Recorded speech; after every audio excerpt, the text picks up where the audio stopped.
now. And starting last month, we are doing this slightly different introduction. I think, let me start from scratch. Hi, everyone. Welcome to the Galaxy Science Interest Group monthly seminar series. Today we have Sabrina Berger here with us. Instead of doing this good old introduction that I do the talking, I'm going to make you do the talking, Sabrina. So I'm Sure. going to Yeah, make you yeah, introduce fair. yourself instead of, but with good questions, just very casually. So, just tell us a little bit about, your career stage, where you're at now, and, what got you into astronomy? What have you gone through until like now? Oh my gosh, that's an interesting question. And mine is a bit atypical, definitely. Yeah, I'm Sabrina Okay. Berger Marcello. I'm a PhD candidate at the University of Melbourne, supervised by Madeline Marshall and Stuart Wythe. And I actually, yeah, the last couple of years I've been working on high redshift theory, but before that I was working in radio instrumentation mostly, in 21 centimeter cosmology. So I did my master's at McGill in Canada, and have now transitioned out of that, and working more on simulations, and how we can use them to better understand observations. Yeah. So, you touched a little bit on this. So, what got you into the So current topic that you're working on, or what got you interested in the first place? in astronomy in the first place, or No, no, just the current topic, like high current redshift topic? theory. Yeah. Like, Yeah, how did you I get started mean, on that? well, I changed. So I did my master's in Canada and I changed PhD programs to Australia. I think it's interesting. As I've been going on in my PhD, I realized like why this was kind of the project my advisor ended up choosing for me, because I have done a lot of like radio beam calibration, and a radio beam is the same as the JWST PSF, just at different wavelengths. And also a lot of like Bayesian analysis for 21 centimeter cosmology. So those two kind of synergistically came together with some of the work that I'll talk about today. But yeah, Glad so I I guess I asked. really like Didn't see that coming. astrostatistics. Yeah, I really like astrostatistics, I guess. And this project and problem is very heavy on the astrostatistics side of things. So I guess that's the main reason. Great, awesome. All right, so now you have the floor. Guess we can Yeah. have you started with the Yeah, seminar. sure. Okay, I'm going to I share mean, I my would love to do this screen. all day. I also care about the story, but people are here Oh, also that's for the really nice. science. Yeah. Can you see my screen and nothing's blocked? Yes, I can see it. And Okay. also your cursor as well. You're good to Oh, go. okay. Well, so yeah, thank you everyone. Thanks to Aaron for organizing these really cool talk series. So yeah, just to extend a bit more on what I'm interested in and what I'll be talking about today, I use simulations, hydro simulations, to better understand JWST observations and hopefully in the future other observations from different telescopes, and specifically high redshift quasars. So broadly AGN at cosmic dawn. So here I'm showing low redshift quasars that were taken with Hubble nearly 30 years ago. Yeah, like 1999. I don't think I have the date on there. It's like actually maybe mid 90s. And it would take to the start of my PhD to actually make the first high redshift quasar detections with JWST. So that's kind of a really interesting like astronomical history tidbit, I guess, that to go 12 billion years back, or maybe 5 billion years back, because we had some up to redshift of about 3. It took like a long time, decades. So just a quick overview of my talk. First, I'm going to tell you where we sort of are positioned right now that we have access to all this amazing JWST data, and how we think supermassive black holes form and how they co-evolve with their galaxy. I know this is a galaxies working group, so I'll focus mostly on the galaxy actually today and the stellar mass of the black hole hosts, and then how I use simulations to understand our observations and our observational biases distorting our view at high redshift, and a little bit about a cool thing some high redshift quasar host people and I have been thinking about with starshades like the one that might be on HWO, and how we could use that to better understand high redshift quasar hosts. Okay, so at low redshift, supermassive black holes make a lot more sense. So we think that they form from these light seas, which were maybe these first metal-free stars. You don't really need too high of a seed mass for this. 13 billion years is enough time to accrete their mass. So even to explain, some of these 10 to the 7, 8 solar mass black holes that we see today, that makes sense given our standard accretion models. We don't need anything crazy. But then when we get into supermassive black holes, as I'm sure most of you know, this picture looks a lot different. So to go from light seeds to really, really massive objects, we need, super Eddington accretion, and sometimes that's not even enough for some of the objects that we're seeing. Or something that does help boost the initial seed mass is by thinking that these could potentially be what are called direct collapse black holes. So these are clumps of material that are too warm to form stars and collapse down and have a seed mass that's about 10 to the 5th solar masses.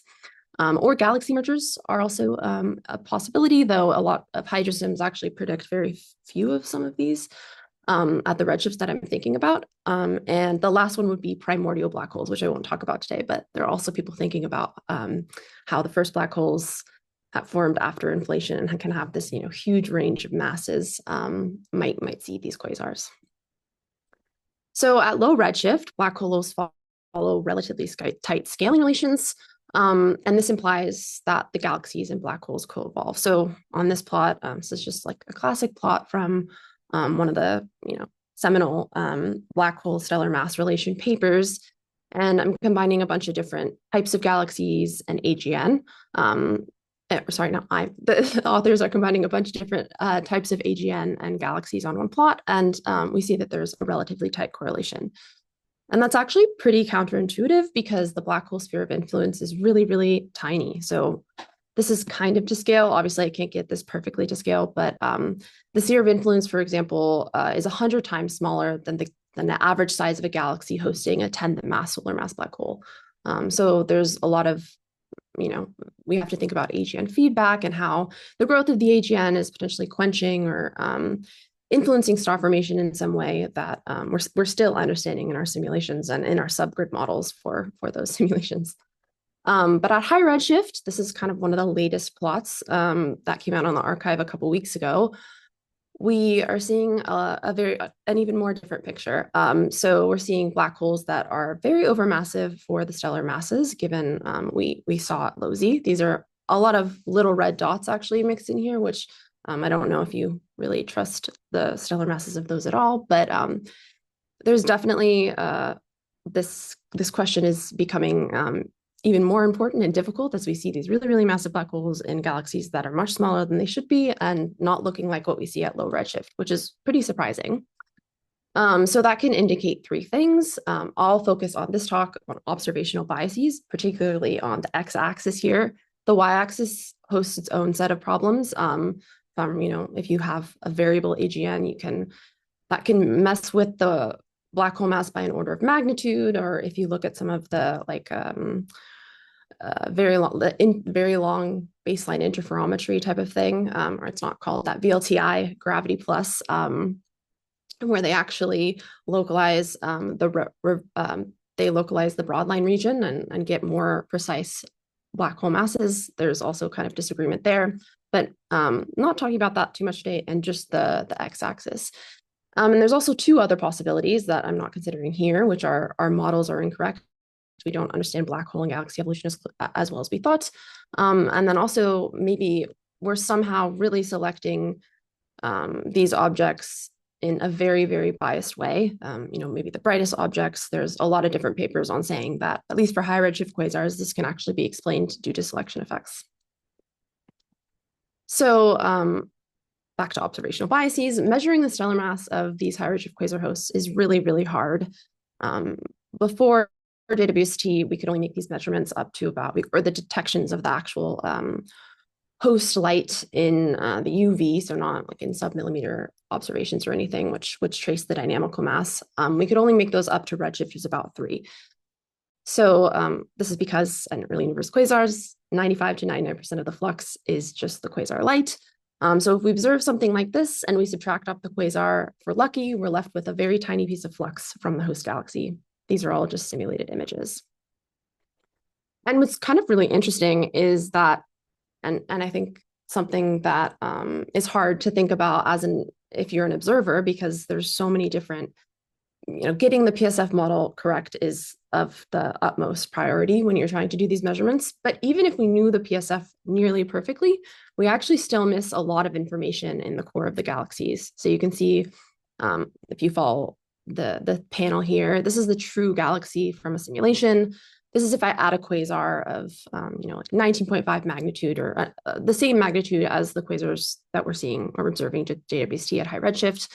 And then if we subtract off our PSF model, we're left with this recovered galaxy with a extremely, the core is, just not there, and kind of some weird artifacts around it as well. So I sort of already showed this, but I sort of already discussed this, but I'll tell you the story a bit more, lay it out a bit more for you. So at low redshift, we saw, as you saw on the first slide, that we could easily detect the quasar host galaxies. You can even see spiral arms like morphology. In the local universe, so up to about redshift 2, with Hubble, we were also able to make these detections. So, we observe the quasar, we fit some posterior model, which samples the surface profile of the galaxy and a convolved PSF. We end up with what looks like an extended region around the quasar. But then Maddie's paper, which was from 2020 before JWST launched, she was unable to actually make this detection with Hubble's resolution in the near infrared. And so you can see that what's left is just essentially residual, and there is no extended host at all. But luckily, as you'll know, JWST launched in late 2021 and detected host galaxies of these high redshift quasars, so redshifts greater than 5, for the first time. And we're finding, as I showed you in that plot earlier, that most black holes are too large for their hosts. So these are a couple of the very first quasar host measurements that we made. Now there are nearly 40, which is just in the last year. But this one is particularly interesting, which I'll also focus on this one when I talk about more about the HWO possibilities. There's this companion galaxy that actually wasn't detected in or wasn't deemed a companion galaxy in the first iteration of this observation being published. And it wasn't until a subsequent follow-up paper that they actually modeled the companion galaxy and did a dual surface profile when they were doing the point source removal. So these are really sensitive, and you can see that some are better than others. Like you can barely see a host around this quasar. It's really, really hard, not only from the PSF perspective, but also just subtracting the PSF in the first place, and the Bayesian process that goes along with it. So to summarize, black holes appear too massive for their host galaxies, and that poses a problem. And it could be our physical models, it could be selection biases, or what I'm focusing on, which are observational biases. So how do I actually use simulations to understand our observations? So I mostly use the blue tide simulation, which does a full hydrosim between z equals 6.5 and 99. The key thing here is that it has a really large side length.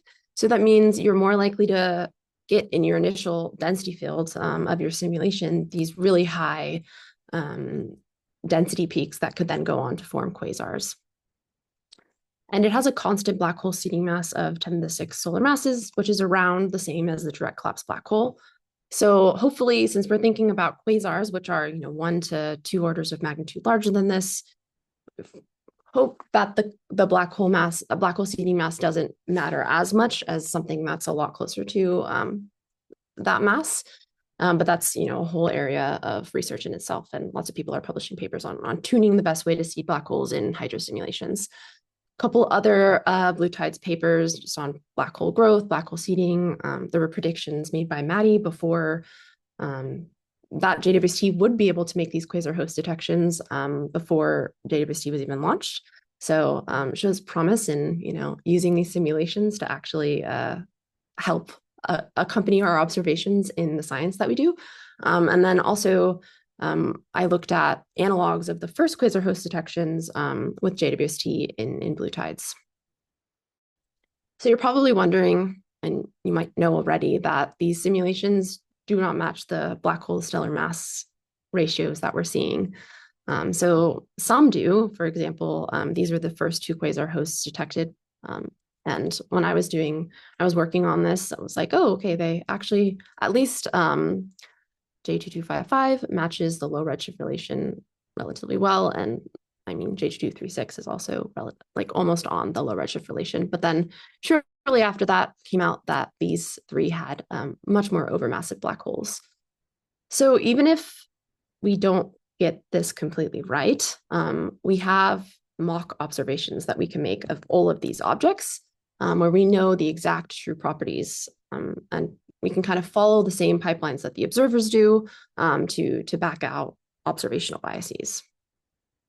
So how do we mock detect this host galaxy? Kind of described this before, but just a bit more in detail.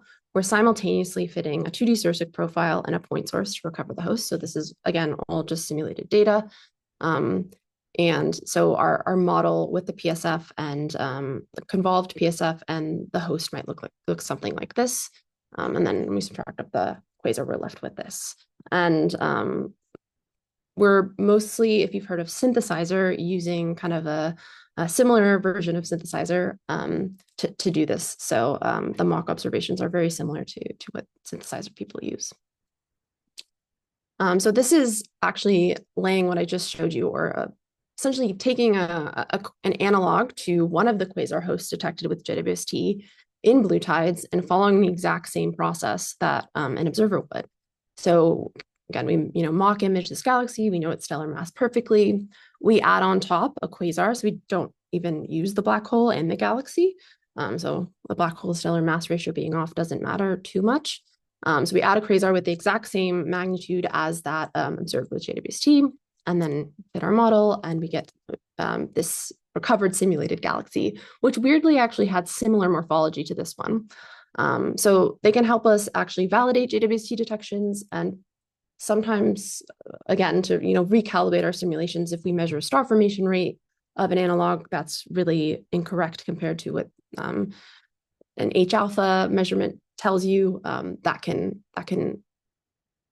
help to actually tune our hydrosubs when we run different boxes in the future. So all around, it's a good sharing of information. So to summarize, we can exploit the statistics of 100,000 simulated galaxies where we know the exact true properties to quantify observational biases. So we can get a truth magnitude given an observed JWST magnitude for a galaxy, which I'll talk about in the next few slides. We have access to all these simulated galaxies. We can forward model every one of them into a mock galaxy image and add on top a quasar with the same magnitude as what's observed. By combining, all the different morphologies that we have access to, and we can do a very thorough test for every quasar host detection and actually quantify what the bias of the stellar mass could be. Okay, so by combining statistics with mock observations of thousands of galaxies and black hole systems, we can actually quantify observational biases in a way that we couldn't otherwise. So our biases distorting our view at high redshift. So I told you already that really universe black holes. So I'm just isolating here the quasar hosts that I've focused on in this paper. But told you that these black holes don't follow tight scaling relations. This is just isolating the JWST high redshift quasar host detections. So thinking about what this x-axis, or what the x values or stellar mass values for these quasar hosts actually are. So the way that we do this is we find mini blue tides galaxy analogs for a JWST detected quasar. And we extract all the galaxy parameters from the Sursic profile. And we do this before and after adding a quasar point source that's the same magnitude as the quasar that was observed with JWST. And so, for example, this is the JWST observed quasar host for, I think it's J2236, or one of the first few quasar host detections. And so the really key thing is that we don't just have the median of the posteriors here. We have access to every single sample from every analog galaxy from our PSF removal process. So what that means is we can take all of those samples and put them in cumulative distribution functions or whatever way it is that you want to look at this, the probability distribution function of these samples. And actually, it's sort of thousands of galaxies or thousands of simulated galaxies informing the magnitude estimates of just one observation. So for this, I'm just showing different truth magnitude bins. So this is essentially all of the possible observed magnitude values for this simulated galaxy hosting this quasar with the same magnitude as the one we observed with JWST, all of the potential observed magnitude values that we could, that it could incorrectly or correctly sample. So if we differentiate along the CDF, we're left with, and we do some weighting from the observation, we can actually correct the magnitude posteriors. So this is the corrected quasar host magnitudes as if the quasar itself weren't there. So we find that the hosts tend to fall into kind of one of three categories. One is that they match exactly. So we kind of, this is just validating the observation. We find that some are actually dimmer. So we could be potentially under subtracting the quasar a bit in our observations, or something is at upper limit, which means that we should be really careful when we're using this in our SED fitting. So we do this for a bunch of different quasar hosts. And we find that actually there's not really a clear trend. And I guess, there's only two in certain filters. So certain quasars observed in more filters than others. The main two are 1.5 and 3.5. So just on either side of the bomber break. We find that there's actually quite a few that are potentially more like upper limits. So those are the open square boxes on this plot. Or that the magnitude is potentially lower than the observed magnitude with JWST. Find kind of interesting results, but no clear correlation here between other than just a dimmer galaxy, which we would expect between filters or anything like that. But so magnitudes are interesting, but the really interesting thing to do is to actually SED fit this. So exactly how the observers would do, where they take the photometric magnitudes and put them in your favorite SED fitter. I use Prospector, and we're updating not just the median of these the median of these magnitudes, but we also update the uncertainties. So that changes like what the likelihood and prior can look like in terms of functional form as well. So these are the corrected stellar masses, and the unconstrained or JWST stellar masses are here. So we find that a lot were actually probably still unconstrained, which makes sense that these are the lower stellar mass, the less bright galaxies.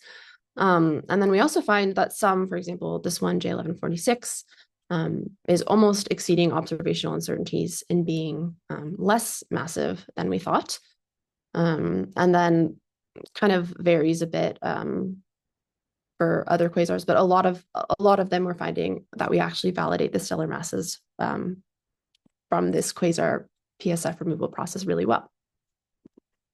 So if we look at this on the black hole stellar mass plot, for a couple of the quasars that I was just showing on the previous slide, we see that they actually are deviating more from the low redshift relation due to this effect. Of course, I'm not taking into account any of the y-axis black hole mass uncertainties. That's pushing them more to, this Piccucci evolved relation slightly. It's all still such a small sample, but it's kind of interesting and surprising. So if I go back to this plot and show how all of them move, I can kind of like flash between them. So this is this is with just JWST observations, and this is our corrected results.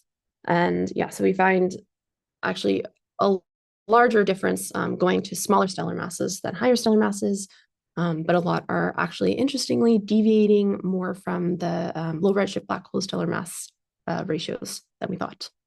So I guess sometimes correcting for these observational biases can actually make this worse, which is a surprising result, I guess, in some ways, and sets us up to really think about this more with all of our observations and see how we can, maximize the input to observations that we can make from simulations with mock observations.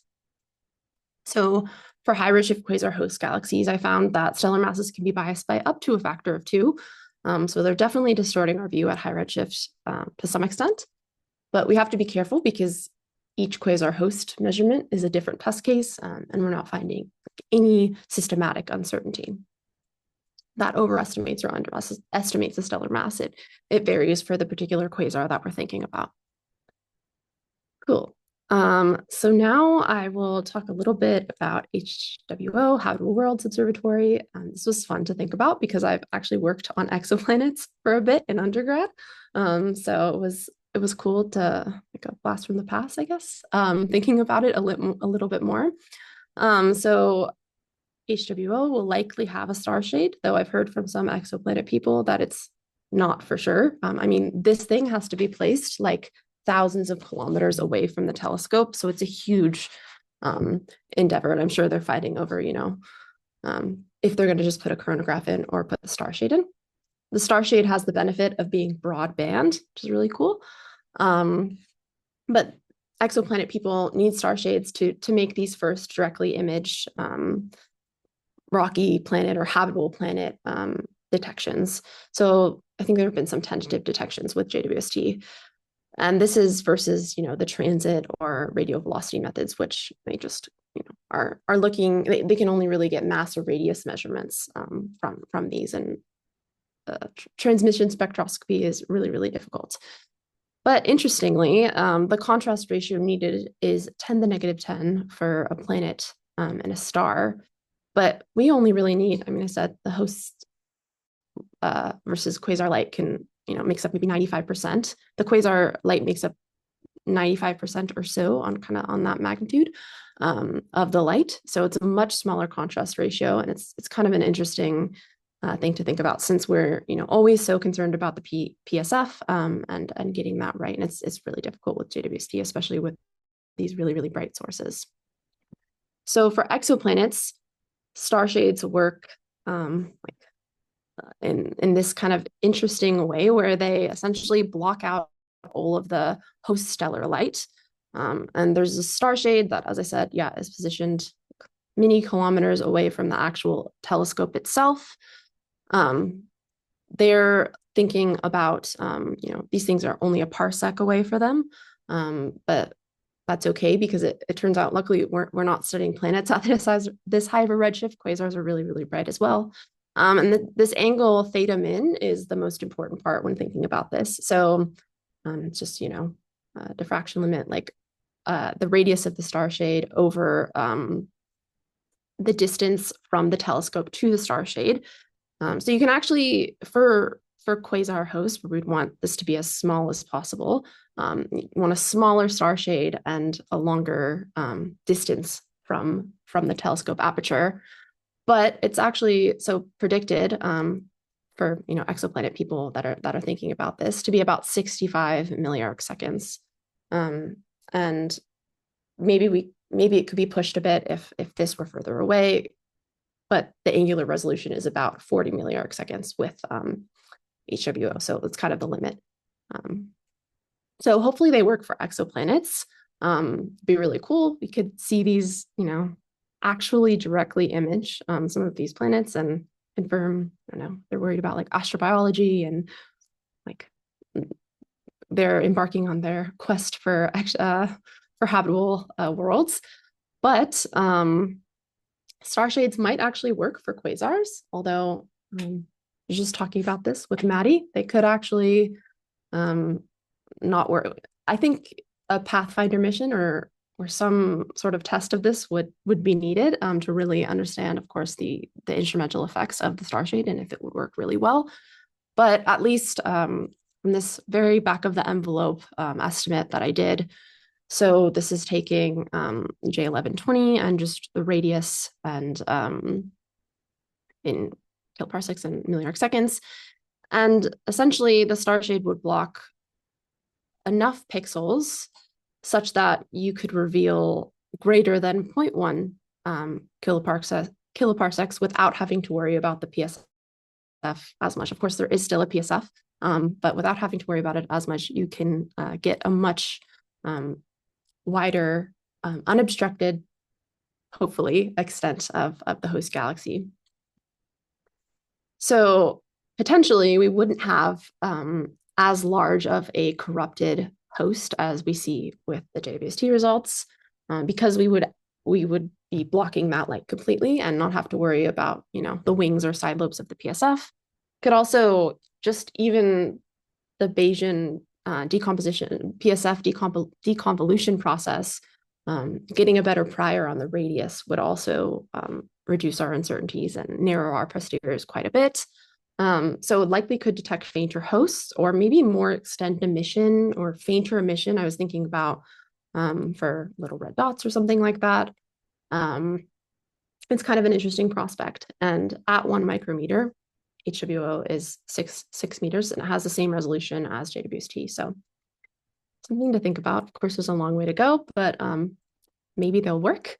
So just to summarize, black holes appear too massive for the host galaxies in the early universe, and we can start to study this with thinking about it through the lens of observational biases, by using thousands of simulated galaxies to help us understand just one observation. And we find that stellar masses could be biased by up to a factor of 2 in these high-redshift quasar hosts.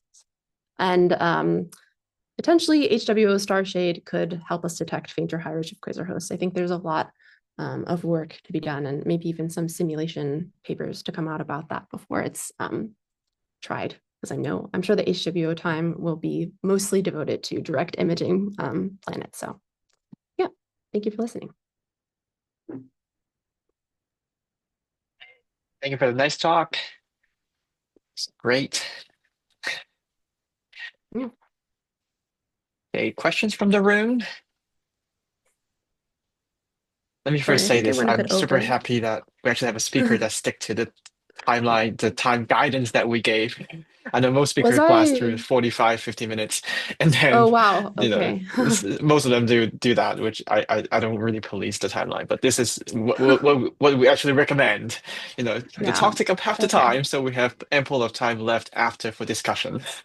Okay. Yeah. I So thought I thank you went for over doing 30 that. minutes. Yeah, of course. No, you're fine. You're perfectly fine. Yeah, no worries.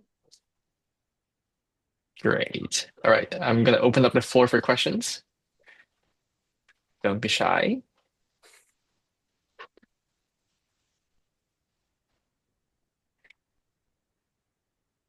Then you go for it.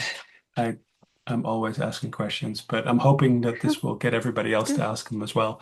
Um, so you do get a little morphology here, right? So how much Hmm. morphology do you get? I mean, it's very hard for me to.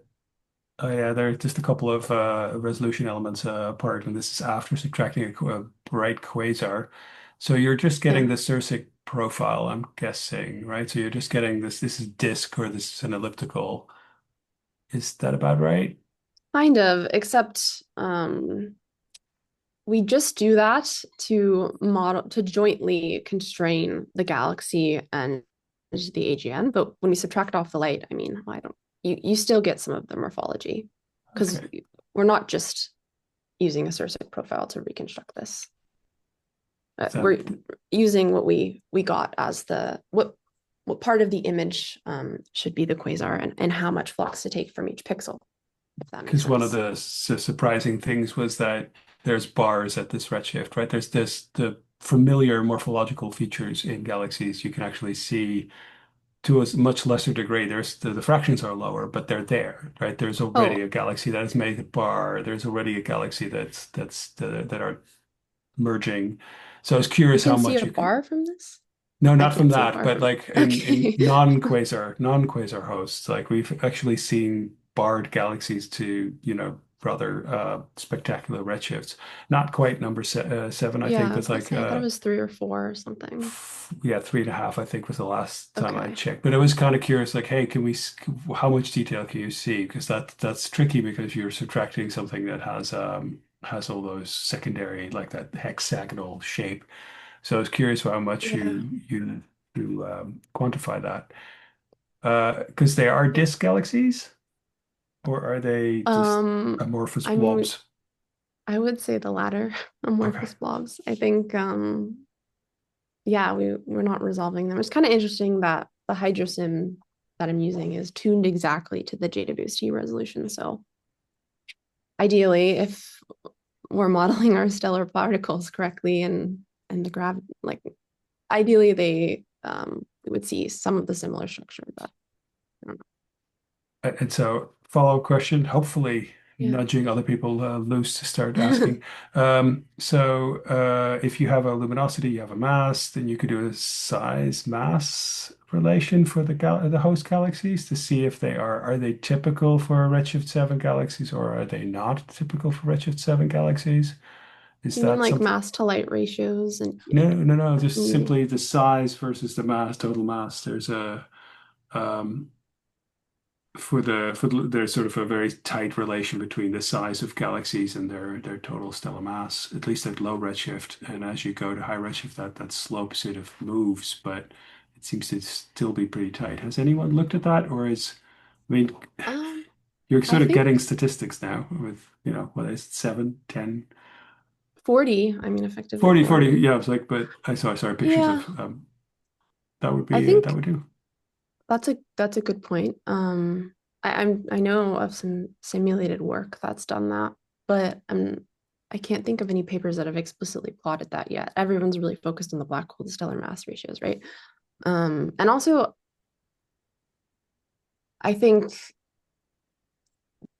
like the Sirsic radius itself is potentially really uncertain and could not at high redshift. I don't know if I would trust it like I would trust the mass to radius relations at low redshift. Um, if that makes sense. Yeah, I just Yep. think yeah. Of course we I, can constrain radii much better at lower redshift. So I just think we could be missing like a lot of diffuse emission potentially, or Oh, absolutely. yeah. No, I just know that as one of the people has absolutely done this at Redshift 7 and 8. You can just Okay. about do this with the UV, rest frame UV images in Hubble. So I know that you could do this with JWST at like the 115, for example. With So the quasar hosts, you're saying, I don't know. or That was the part that I was very curious about. Like yeah, I know there is a that's comparison interesting. sample, but if you can actually get the effective radius, I mean, if your answer is like no, there's no way to get that, way too uncertain, I totally accept that. But with 40 galaxies, you can actually look at if this is typical with compared to the other galaxies Yeah. at Redshift 7, also poorly constrained, but maybe the line is better. Yeah, Sorry, they're just about like zero point 0.5 to 1.2. Yeah, kiloparsec. rabbit hole to That's go an down. interesting question. Here's an I interesting have to rabbit think hole about to it. go down if you are, in your focused free Yeah, I time. can do it. I'll Any think other about it. questions? Don't make me all ask them all. Well, I have a quick one. So you probably Mm. mentioned this and I just missed it. Are black holes modeled self-consistently within the blue tide simulation, or are they added in post? Forgot. That's so I guess there's two parts of this question. They are added, it's they kind of plop a black hole into once a halo mass reaches a certain threshold. So I don't know if Okay. that answers your question. But then the way we're doing it here is because AGN spectral modeling can be so uncertain, and the black hole stellar mass ratios tend not to be correct in the analogs. We are just adding a quasar, Mm, like the point source essentially, mm. over the galaxy itself and So not this is using the black hole more mass. for the synthetic observation, for the benefit of the Yeah, synthetic observation, not for self-consistently modeling the quasar properties. no, we're definitely not modeling them Yeah. Sounds like self-consistent you're in the putting it synthetic in. observations. Yeah. This is great. I love how the pipeline's already set up. So once there is a self-consistent black hole model that's some other groups or you guys come up with, then you can just plug it in and see what the mock images would look like at the end. Yeah. Also, It's great. Yeah. Ben, I think that Maddie just put a Yep. paper that's probably relevant to you in the chat. There are Yep. I people saw have, that. Thank you. yeah. So they're generally smaller. Great. Any other questions from the room?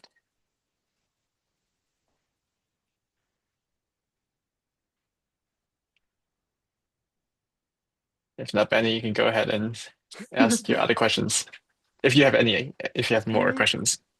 No, Seeing this was it. It is a heroic thing to do to subtract such a bright point source and even Yeah. see something afterwards. So the fact that you're getting this and calibrating the observing biases was this has been like a thing since the Hubble PSF was finally fixed, and so they could do this, but only just. So it's pretty impressive that 40 of these things have been done. Yeah, it's really hard though. I think there's still a lot of issues where the galaxy light is degenerate with the AGN light due to all the PSF modeling errors and stuff. So yeah, I really think actually at least trying with a star shade or coronagraph could be interesting. I But have of to course, add you'll that still I miss the haven't. core. Yeah. Yeah, yeah. I just have to add that I haven't been hearing about the starshade since the Astro 2020 decadal recommendation was put out. So that's more of a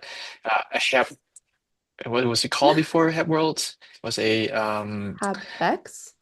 Hebex thing. Yes, thank you. So it's actually great that you brought this up because we people have been thinking that this is more of an 2020. exoplanet thing. You block out the star, but I've been hoping, if they actually build this, what are we going to do with that thing for extragalactic science? So this is great. Thank you for thinking about it. And maybe at some point in the future, we'll point to this talk and say, hey, Yeah, maybe build a star shape in the future. But I think yeah, the chronograph is the way to go for now. yeah. Despite it not being broadband, yeah. Yeah, they're No, for thinking sure. about a There's a lot UV of coronagraph. Yeah. this paper, and there's I think I think this is actually the only person that's done it. They've been simulating the whole pipeline from detection to starshade and through all of the complicated optics. So it would be cool to put like an AGN spectra, a simulated AGN galaxy spectra in here, and let's see what the weird optics detection comes out as. I don't know. Something to think about. I didn't have time to do it. I was going to do it, but I just didn't have time. Right. Yeah. I see that your paper is out on the archive, so everyone should go check it out. Thank you. Yeah. Very nice. Yes. Great. Any other questions from the room? Benny, should we give everyone 15 minutes of their life back? Yep. It I is the should have gone immortal's Right. time. longer. I should have gone 45 minutes. I'm just No, kidding. no. Thank you for sticking to This is our perfect. guideline. Yeah, I think, yeah, yeah, that leaves us some time for discussion. And also, I think we're nearing the end of the semester for many places. That's why yeah. this talk is not as well attended as some of the other ones. But it's recorded, so I'm sure That's people will true. see this afterward. We get a lot of views on YouTube, and hopefully, people will reach out to you if they have questions. Yes, Yeah, of course. people use these to nominate people for like plenaries at the AAS and things like that. So no, it's great. Really? Oh, Yeah. cool. No, well Of done. Thank you for doing this. This is was quite awesome. Uh, course. I've heard of these when I was at Space Telescope, but I hadn't seen what James Webb had been up to, and of course, it's blowing us all away with its Yeah. stability. So that's really neat, and another habitable Yeah. world reason. So excellent. I have a Thank you. feeling I mean, people are so interested in like astrobiology and these habitable world things. I feel like the Starshade will definitely be funded, even if it's kind of crazy and takes like several decades or something. There's already so many papers on it advocating for it in exoplanet science. So yeah. Interesting. The last I heard was sort of that the coronagraph had won out for now, but that this is a back and forth race. So we'll see who actually gets to launch it. That'd be neat. Yeah. But it's 10 to Yeah, the could be 5 interesting. kilometers, so you have to then move it for the next target, right? I think that they're um not going actually I don't know what the like plan is for doing that, but I think that this 10 to the 5 kilometer is calibrated for some exoplanet sun contrast distance um because My they point don't need was as oh sorry you had to move it for the next target. Or do oh sorry yeah, so that's I guess why they say they're only gonna image like 30 or something like that. I think it's like a couple dozen yeah. that they plan to directly image, so you're right, that's But that huge. I hadn't thought about that. Yeah. You can do this dance. It's possible, but it's a interesting one. Yeah. I guess But that's why they have 30 as kind of the ballpark figure for how many exoplanets they'll directly image, because that's how moving is many so rocky ones crazy. there are nearby anyway. So Oh, it's yeah. yeah, I think so. Anyway. Sorry, I we're wonder go if, Maybe. sorry, I just wonder yeah, if go for it. those stars are all in the plane of the galaxy, whereas the quasars are not. And so I wonder if you could even physically orient the star shade so that it would be. I I know think this one. they model the optics of that. Like they're all offset a bit. Like they can do it even if it's slightly offset. So I'm pretty sure that the rocky planets that Spitzer already identified as possible habitable worlds candidates, those are they're sort of spread out in right ascension and declination. So I don't think they're just in the plane of the galaxy. Oh, cool. Um, because again, it's still nearby stars, right? So they're not Yeah. the plane of the galaxy doesn't actually matter as much. Because I was looking at this, whether or not you can do a deep field, an extragalactic deep field at the same time. And so in some cases, yes, you absolutely can. So that would be another reason to do this. But while you're moving the star shade from, exoplanet A to exoplanet B, and there happens to be a quasar along the path, you can sort of, as it's traveling, take your quasar picture. Yeah, it's a really cool idea. I wonder how it would physically work. To look into it. I think it spins in order to maintain its shape. Don't know. Very curious how you would move this. That's my Yeah. probably with Yeah. this, fixed pattern where you just sort of go past known targets. But yeah, I think this is why people like to put a coronagraph in, because you know how a coronagraph works, so you Way can easier. point it. Yeah. Easier and less expensive by a long way. But yeah, gotta entertain the crazy ideas, or the long shots, I would say. But Yeah. the 10 Hey, to the the 5 cool. exoplanet people would be offended. May want a star shade. Anyway, All right, just all right. kidding. No, I think there must be, I mean, obviously besides just broadband, I think there are advantages over chronograph Yes. for this. But yeah, maybe we need to add more backing from the extragalactic sides of things to really get it launched. I don't know. We're excited about HWO. The pointing stability alone is really going to do wonders for a variety of things like uh, Yeah. quasars and supernova and stuff like that. So yeah, I mean, fantastic instrument will be fantastic instrument. So, all right. I hope you all to see Thank you you so all at the much. WS as well. At least I'll be there. There's the COPAC session on Sunday. So hope to see you there.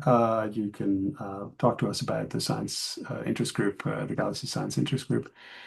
Thank you, Aaron, for once again doing the logistics so perfectly as always. So bravo. And thank you so much for giving your talk from Australia, which is I'm actually in France right now, but okay. that So Australia would be more of a feat because it's like 4 a.m. there. But yeah, yeah, I thank was you. Yeah. No, it was really thank you guys still, for letting me talk. yeah, thank you so Yeah. much. Have a good Take one. Thanks. care. Have a good one. Bye. Bye.